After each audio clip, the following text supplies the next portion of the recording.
Annex A controls, all 93 of them, explained in the simplest way possible. Most people panic when they hear 93 controls, even experienced team. But Annex A is actually one of the simplest framework once you understand the structure. Today I'll break it down so clearly that you will remember it for life. No memorizing, no stress. I am John, this is GRC Made Simple, the place where we take all the complex concepts in cybersecurity and GRC, explain it in a way that actually makes sense. Have you ever looked at a framework or control and thought, why is this so complicated? Don't worry, I make everything easy to follow.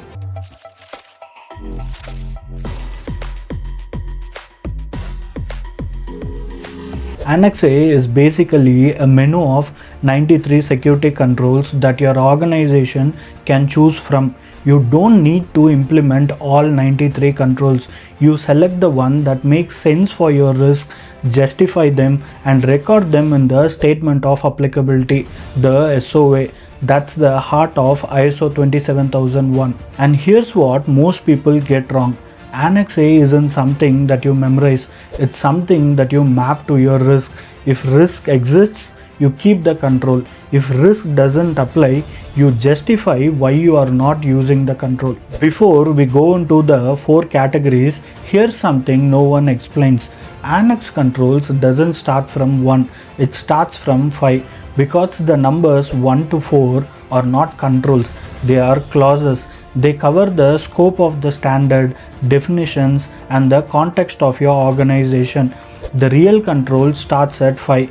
That's why Annex A control starts from 5.1. These 4 categories make Annex A insanely easy. These are the brain of your security program, the governance, rules, responsibilities, and processes that guide your entire ISMS.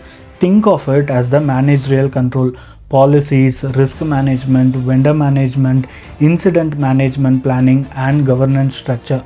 These controls defines how your organization runs security. These focus on how people behave, access systems, and avoid mistakes. This includes background check, security awareness training, HR processes, onboarding, offboarding, and disciplinary action.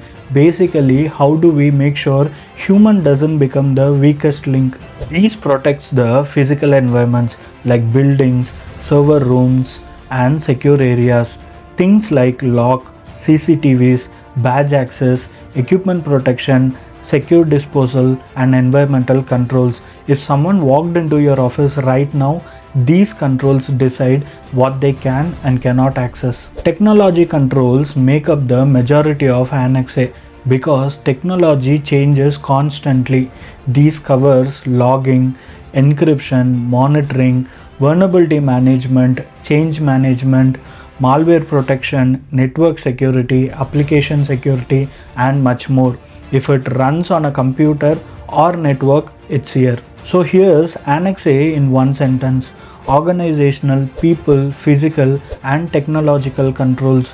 4 buckets, not 93 headaches. Let me show you how these 4 categories show up in real life. Let's take an example of onboarding a new employee. Organizational controls. You have a documented onboarding policy and access control procedure.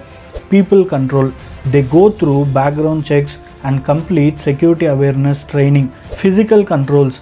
They get access badges for the office and secure areas. Technological controls. They receive login credentials, multi-factor authentication setup, backups, and the right level of access. Just by onboarding one employee, you applied every category of Annex A controls without even trying. That's how natural these controls are.